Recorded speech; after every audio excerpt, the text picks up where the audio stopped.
ओम शांति 8/4/2024 प्रातः मुरली।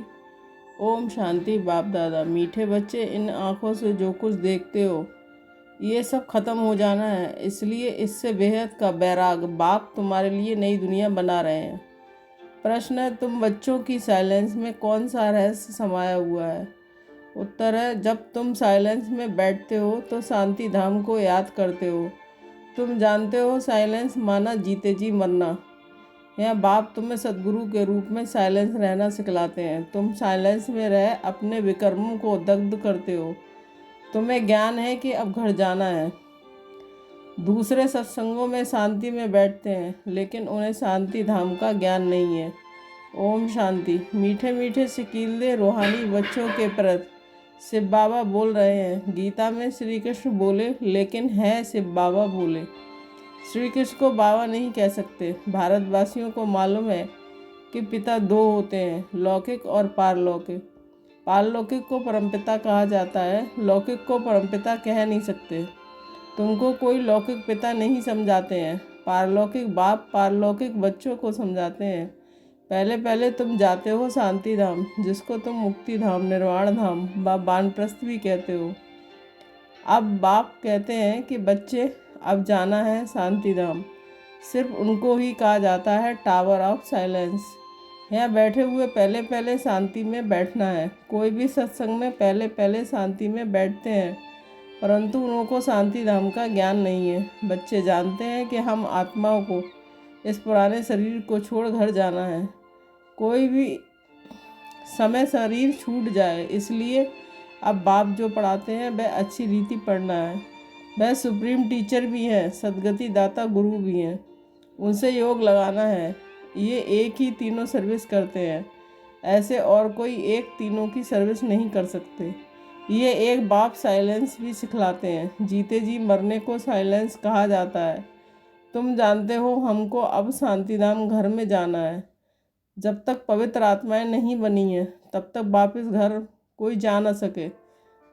जाना तो सबको है, इसलिए पाप कर्मों की पिछाड़ी में सजाएं मिलती हैं।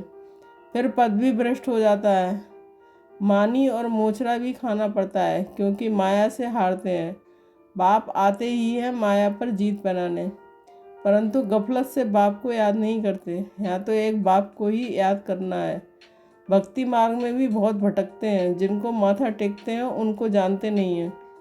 बाप आकर भटकने से छुड़ा देते हैं। समझाया जाता है ज्ञान है दिन, भक्ति है रात। रात को ही धक्का खाया जाता है। ज्ञान से दिन अर्थात सतयुग त्रेता, भक्ति माना रात, द्वापर कलयुग। यह है सारी ड्रामा की ड्यूरेशन। आधा समय दिन, आधा समय रात। प्रजापिता ब्रह्मा कुमार कुमारियों का दिन और रात। ये बेहद की बात है। बेहद का बाप बेहद के संगम पर आते हैं, इसलिए कहा जाता है शिवरात्रि। मनुष्य ये नहीं समझते कि शिवरात्रि किसको कहा जाता है। तुम्हारे सिवाय एक भी शिवरात्रि के महत्व को नहीं जानता, क्योंकि यह है बीच। जब रात पूरी हो, दिन शुरू होता है। इसको कहा जाता है पुरुषोत्तम संगम युग, पुरानी दुनिया और नई दुनिया का बीज। बाप आते ही है पुरुषोत्तम संगम युग। ऐसे नहीं युगे युगे। सतयुग त्रेता का संगम, उसे भी संगम युग कह देते हैं। बाप कहते हैं ये भूल है। शिव बाबा कहते हैं मुझे याद करो तो पाप विनाश होंगे। इसको योग अग्नि कहा जाता है। तुम सब ब्राह्मण हो, योग सिखाते हो पवित्र होने के लिए। वे ब्राह्मण लोग काम चिता पर चढ़ाते हैं। उन ब्राह्मणों और तुम ब्राह्मणों में रात दिन का फर्क है। वह है कुक वंशावली, तुम हो मुख वंशावली। हर एक बात अच्छी रीति समझने की है। यूँ तो कोई भी आते हैं उसको समझाया जाता है बेहद के बाप को याद करो तो विक्रम विनाश होंगे और बेहद के बाप का वर्षा मिलेगा। फिर जितना जितना देवी गुण धारण करेंगे और कराएंगे, उतना ऊंच पद पाएंगे। बाप आते ही हैं पतितों को पावन बनाने, तो तुमको भी ये सर्विस करनी है। पतित तो कभी हैं, गुरु लोग किसको भी पावन कर ना सके। पतित पावन नाम है शिव बाबा का है। ये आते भी हैं यहाँ हैं। जब सभी पूरे पतित बन जाते हैं ड्रामा के प्लान के अनुसार, तब बाप आते हैं। पहले पहले तो बच्चों को अल्प समझाते हैं, मुझे याद करो। तुम कहते हो ना वह पतित पावन है, रूहानी बाप को कहा जाता है पतित पावन। कहते हैं कि हे भगवान अथवा हे बाबा, परंतु परिचय किसको भी नहीं है। अभी तुम संगमवासियों को परिचय मिला है, वह है नरकवासी। तुम नरकवासी नहीं हो। हाँ, अगर कोई हार खाता है तो एकदम गिर पड़ते हैं कि कमाई चट हो जाती है। मूल बात है पतित से पावन होने की। ये है ही विशेष दुनिया, वह है बायसलेस दुनिया, नई दुनिया जहाँ देवताएं राज करते हैं। अभी तुम बच्चों को मालूम पड़ा है, पहले पहले देवता ही सबसे जास्ती जन्म लेते हैं। उनमें भी जो पहले पहले सूर्यवंशी हैं वह पहले आते हैं। 21 पीढ़ी वर्षा पाते हैं। कितना बेहद का वर्षा है, पवित्रता सुख शांति का। सत्युग को पूरा सुखधाम कहा जाता है। त्रेता सैमी, क्योंकि 2 कला कम हो जाती हैं। कला कम होने से रोशनी कम होती जाती है। चंद्रमा की भी कला कम होने से रोशनी कम हो जाती है। आखिरी बाकी लकीर जाकर बसती है। नील नहीं होता है। तुम्हारा भी ऐसे है, नील नहीं होते। इसको कहा जाता है आटे में नमक। बाप आत्माओं को बैठ समझाते हैं, यह है आत्माओं और परमात्माओं का मेला। ये बुद्धि से काम लिया जाता है। परमात्मा कब आते हैं? जब बहुत आत्माएं अथवा बहुत मनुष्य हो जाते हैं, तब परमात्मा मेले में आते हैं। आत्माओं और परमात्माओं का मेला किस लिए लगता है? वह मेले तो मेले होने के लिए है। इस समय तुम बागवान द्वारा कांटे से फूल बन रहे हो। कैसे बनते हो? याद के बल से। बाप को कहा जाता है सर्वशक्तिवान। जैसे बाप सर्वशक्तिवान है, वैसे रावण भी कम शक्तिमान नहीं है। बाप खुद ही कहते हैं माया बड़ी बलवान है, दुस्तर है। कहते हैं बाबा हम आपको याद करते हैं, माया हमारी याद को भुला देती है। एक दो के दुश्मन हुए ना, बाप आकर माया पर जीत पहनाते हैं। माया फिर हरा देती है। देवताओं और असुरों की युद्ध दिखाई है, परंतु ऐसे कोई है नहीं।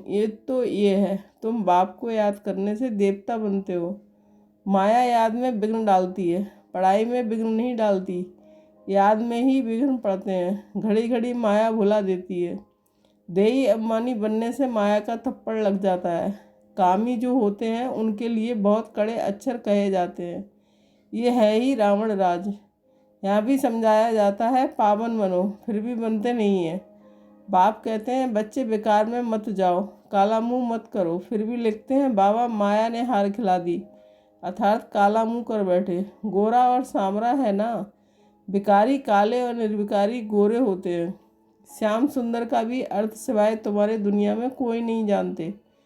श्री कृष्ण को भी श्याम सुंदर कहते हैं। बाप उनके ही नाम का अर्थ समझाते हैं। स्वर्ग का फर्स्ट नंबर प्रिंस था, सुंदरता में नंबर 1। ये पास होता है, फिर पुनर्जन्म लेते लेते नीचे उतरते उतरते काले बन जाते हैं, तो नाम रखा है श्याम सुंदर। ये अर्थ भी बाप समझाते हैं। शिव बाबा तो है ही एवं एवर सुंदर। वह आकर तुम बच्चों को सुंदर बनाते हैं। पतित काले पावन सुंदर होते हैं, नेचुरल ब्यूटी रहती है। तुम बच्चे आए हो कि हम स्वर्ग का मालिक बने। गायन भी है शिव भगवानुवाच। माताएं स्वर्ग का द्वार खोलती हैं, इसलिए वंदे मातरम कहा जाता है। वंदे मातरम तो अंडरस्टूड पिता भी है। बाप माताओं की महिमा को बढ़ाते हैं। पहले लक्ष्मी पीछे नारायण, या फिर पहले मिस्टर पीछे मिसेज। ड्रामा का राज ऐसा बना हुआ है। बाप रचयिता पहले अपना परिचय देते हैं। एक है हद का लौकिक बाप, दूसरा है बेहद का पारलौकिक बाप। बेहद के बाप को याद करते हैं क्योंकि उनसे बेहद का वर्षा मिलता है। हद का वर्षा मिलते हुए भी बेहद के बाप को याद करते हैं। बाबा आप आएंगे तो हम और संग तोड़ आपसे ही जोड़ेंगे। ये किसने कहा? आत्मा ने। आत्मा ही इन आर्गन्स द्वारा पार्ट बजाती है। हर एक आत्मा जैसे जैसे कर्म करती है ऐसे ऐसे जन्म लेती है। साहूकार गरीब बनते हैं, कर्म है ना। ये लक्ष्मी नारायण विश्व के मालिक हैं। इन्होंने क्या किया ये तो तुम जानते हो और तुम ही समझा सकते हो। बाप कहते हैं इन आँखों से तुम जो कुछ भी देखते हो उससे बैराग, ये तो सब खत्म हो जाना है।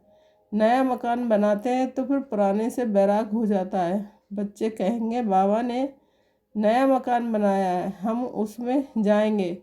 ये पुराना मकान तो टूट फूट जाएगा। ये है बेहद की बात। बच्चे जानते हैं बाप आया हुआ है स्वर्ग की स्थापना करने। ये पुरानी छींची दुनिया है। तुम बच्चे अभी त्रिमूर्ति शिव के आगे बैठे हो, तुम विजय पहनते हो। वास्तव में तुम्हारा ये त्रिमूर्ति कोट ऑफ आर्म्स है। तुम ब्राह्मणों का ये कुल सबसे ऊंचा है, चोटी है। ये राजाई स्थापन हो रही है। इस कोट ऑफ आर्म्स को तुम ब्राह्मण ही जानते हो। शिव बाबा हमको ब्रह्मा द्वारा पढ़ाते हैं देवी देवता बनाने के लिए। विनाश तो होना ही है। दुनिया तमो प्रधान बनती है तो नेचुरल कैलमिटीज भी मदद करती है। बुद्धि से कितनी साइंस निकालते रहते हैं, पेट से कोई मूसल नहीं निकले हैं, ये साइंस निकली है जिससे सारे कुल को ख़त्म कर देते हैं। बच्चों को समझाया है ऊंचते ऊंच है शिव बाबा। पूजा भी करनी चाहिए एक शिव बाबा की और देवताओं की। ब्राह्मणों की पूजा हो नहीं सकती क्योंकि तुम्हारी आत्मा भल पवित्र है लेकिन शरीर तो पवित्र नहीं है, इसलिए पूजन लायक नहीं हो सकते, महिमा लायक हो।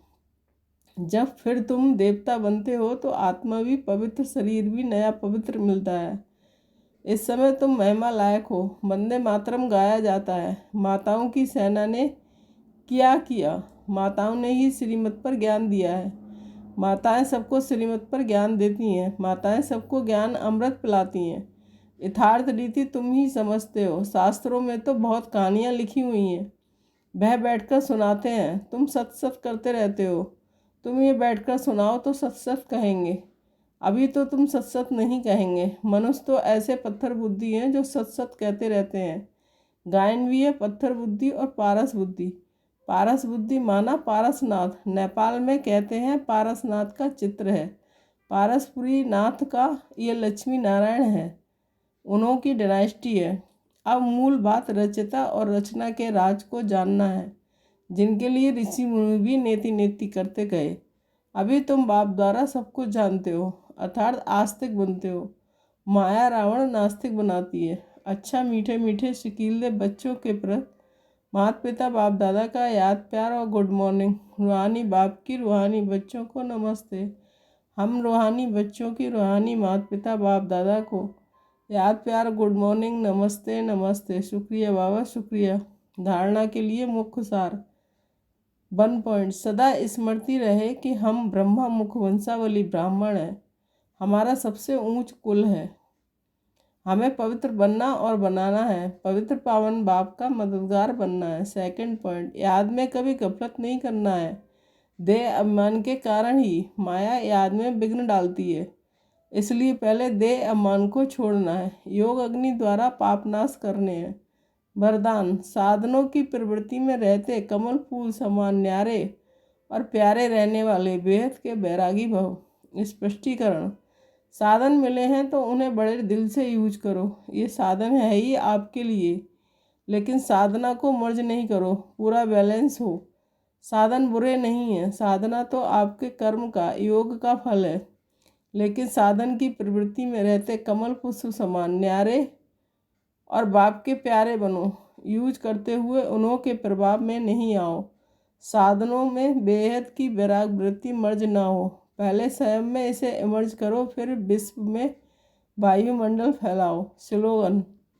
परेशान को अपनी शान में स्थित कर देना ही सबसे अच्छी सेवा है। ओम शांति। शुक्रिया बाबा, शुक्रिया।